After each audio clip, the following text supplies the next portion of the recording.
Okay. अच्छा, ये 22 अप्रैल 2020, second year bio और चैप्टर नंबर 27। अब इसके अंदर हम देखेंगे ozone layer depletion. Ozone layer depletion से क्या मुराद है कि अर्थ के इर्द गिर्द ना एक ओजोन की लेयर है जो कि आपको बहुत सारी डेंजरस रेज से प्रोटेक्ट करती है, और इस लेयर के अंदर कमी आने को क्या बोलते हैं, डिप्लीशन बोलते हैं। ठीक है, तो ये वाला जो क्वेश्चन है, ठीक है, बोर्ड के अंदर काफ़ी दफ़ा रिपीट हुआ है। मैंने जो देखा है ये 4 दफ़ा है अभी तक। तो इसके अंदर देखें कि ये आपके पास अर्थ है, ठीक है, ये जो रेड कलर है, ठीक है, ये आपके पास क्या है, अर्थ है। अब अर्थ की सरफेस से लेके, अर्थ की सतह से लेके ऊपर तक जाए ना, ऊपर कोई करीबन कोई 10 से 50 किलोमीटर तक जाए, अर्थ की सतह से कोई 50 किलोमीटर ऊपर तक जाए, तो आपके पास फ़ज़ा की लेयर आती है। किसकी लेयर आती है? फ़ज़ा की लेयर आती है, जैसे हम एटमॉस्फेयर बोल देते हैं। अब ये जो एटमॉस्फेयर होता है ना, ठीक है, इसकी बहुत सारी लेयर हैं। एटमॉस्फेयर की खुद अपनी बहुत सारी लेयर हैं, उनमें से जो एक लेयर है, ठीक है, वो कौन सी? ओजोन लेयर है। अब ये जो ओजोन लेयर है, ठीक है, ये आपको हार्मफुल रेज से बचाती है और अल्ट्रावायलेट रेडिएशन से बचाती है, क्योंकि ये हार्मफुल रेज को और अल्ट्रावायलेट रेज को क्या कर देती है? फिल्टर कर देती है। इससे क्या हमारा है? सपोज कर रहे हैं कि ये आपके पास अर्थ है, ये जो बॉल लाइक स्ट्रक्चर है ये अर्थ है और ये ओजोन की लेयर है। तो सन से जो अल्ट्रावायलेट रेज आ रही हैं, ठीक है, वो इस ओजोन लेयर को क्रॉस नहीं कर पाएंगी। आगे हमने ये बताना है ओजोन की करेक्टरिस्टिक्स, प्रॉपर्टीज़। ये जो ओजोन है, ठीक है, प्योर फॉर्म में आपको ब्लूइश नज़र आती है। जब आप कभी स्काई की तरफ देखते हैं, ठीक है, आसमान की तरफ देखते हैं, तो आपको जो ब्लू कलर नज़र आता है, एक्चुअली वो ओजोन का ही होता है। उसके बाद ये कि जो ओजोन है, ठीक है, हाईली एक्सप्लोसिव है अगर अपनी प्योर फॉर्म में हो। दूसरे उसके बाद ये हाईली पॉइजनस भी होती है, ठीक है, जहरीली भी होती है। यानी ओजोन की 3 करेक्टरिस्टिक्स हैं। पहले नंबर पे इसका कलर ब्लूइश है, फिर ये एक्सप्लोसिव होती है अगर प्योर फॉर्म में हो, और अगर प्योर फॉर्म में हो तो ये हाईली पॉइजनस भी होती है। और इसके अंदर 3 ऑक्सीजन के एटम लगे होते हैं, इसके अंदर 3 ऑक्सीजन के एटम लगे हुए हैं। अब उसके बाद आगे आपके पास आ जाता है कि ओजोन डिप्लीशन, यानी ओजोन लेयर के अंदर जो कमी आ रही है वो क्यों आ रही है और कैसे आ रही है, अब ये देखेंगे। अब देखें, आपके पास एक गैस है, उसे बोलते हैं CFC, क्लोरोफ्लोरोकार्बन। अब ये जो क्लोरोफ्लोरोकार्बन है ना, ठीक है, ये 3 चीज़ों से बनी होती है, कार्बन, फ्लोरीन एंड क्लोरीन। अच्छा, ये जब एनवायरनमेंट में CFC जब एनवायरनमेंट में रिलीज होती है या एनवायरनमेंट में इसकी ज़्यादती हो जाती है, तो ये सीधा जाके ओजोन लेयर जो है इसके अंदर क्या करती है? सुराख करती है।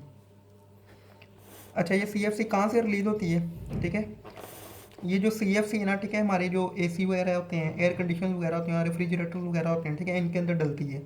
ये वाली जो गैस है, ठीक है, एज अ कूलेंट काम करती है, एसीज के अंदर डलती है, और जो रेफ्रिजरेटर्स हैं, ठीक है, इनके अंदर डलती है।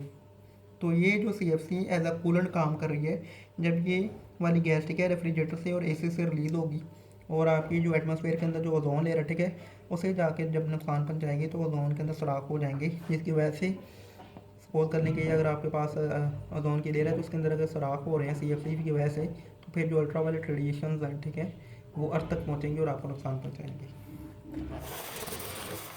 अब ये किस तरह से नुकसान पहुंचाती हैं, किस तरह से ये जो CFC है, ठीक है, आपकी ओजोन लेयर को ख़राब कर रही है, अब ये देखना है।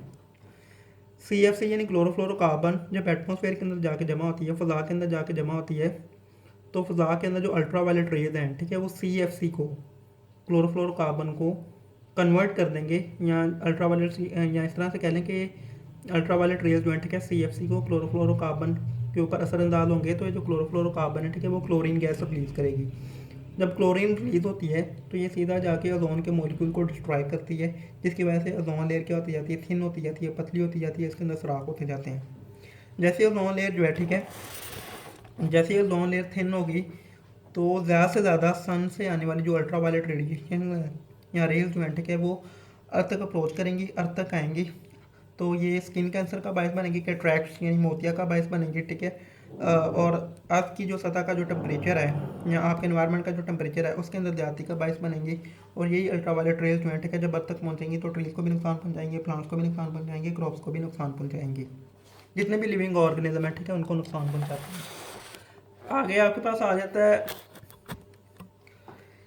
कि अंटार्कटिका जो है ना, ठीक है, ये एक अर्थ का एक रीजन है, ठीक है, वहाँ पे ओजोन जो है, ठीक है, उस एरिया के ऊपर ओजोन जो है, ठीक है, वो सारी की सारी क्या हो गई है? डिस्ट्रॉय हो गई है, जिसकी वजह से आपके जो वेदर पैटर्न्स हैं वो ख़राब हो रहे हैं। यानी आपको पता है, आप खुद ये देख सकते हैं कि आपका जो गर्मियों वाला सीज़न है, समर सीज़न है, वो तवील होता जा रहा है, लंबा होता जा रहा है, और आपका जो विंटर सीज़न है वो कंट्रैक्ट होता जा रहा है, ठीक है, उसके अंदर कमी होती जा रही है, ठीक है। और दूसरे नंबर पे क्या चीज़ है कि इसी ओजोन लेयर, जो ओजोन लेयर की डिस्ट्रक्शन की वजह से जो मेरीन प्लैंकटन है वो भी मर रहे हैं। अब प्लैंकटन आपको पता है क्या होते हैं? प्लैंकटन जो है ठीक है, स्मॉल फ्लोटिंग प्लांट्स हैं, स्मॉल फ्लोटिंग प्लांट हैं जो कि समंदर के अंदर पाए जाते हैं। तो इन्हें कहने का मकसद है कि जो अंटार्कटिका के एरिया के अंदर ओजोन बैठ के फुली क्या हो गई है, डिस्ट्रॉय हो गई है, बल्कि उस ओजोन लेयर के अंदर पूरा पूरा वहाँ पे होल बन गया हुआ है, जिसकी वजह से ज़्यादा जो अल्ट्रावायलेट रेज हैं ठीक है वो आपकी हद तक अप्रोच कर रही हैं और आपके वेदर पैटर्न्स को नुकसान पहुँचा रही हैं, और जो मरीन प्लैंकटन है उसे भी नुकसान पहुँचा रही हैं, ठीक है। वैसे आपने इसी तरह देख लेना, कोई कन्फ्यूजन हुई तो पूछ लेनी है। मैं ना इस टॉपिक की कोई डायग्राम भी सेंड करूँगा जिससे आपको और ज़्यादा आसानी हो जाएगी। और ये बहुत इंपॉर्टेंट क्वेश्चन है, चैप्टर नंबर 27 के अंदर ये 4 दफ़ा आ गया हुआ है जो मैंने देखा है, क्या पता इससे भी ज़्यादा है वो, ठीक है। आजकल इस तरह के जो क्वेश्चन है ना, जो कि क्लाइमेट के हवाले से, वो बहुत ज़्यादा इंपॉर्टेंट है, क्योंकि वो चाहते हैं कि आपको क्लाइमेट के हवाले से या क्लाइमेट की जो इम्पोर्टेंस है वो पता हो, ठीक है। अल्लाह हाफिज़।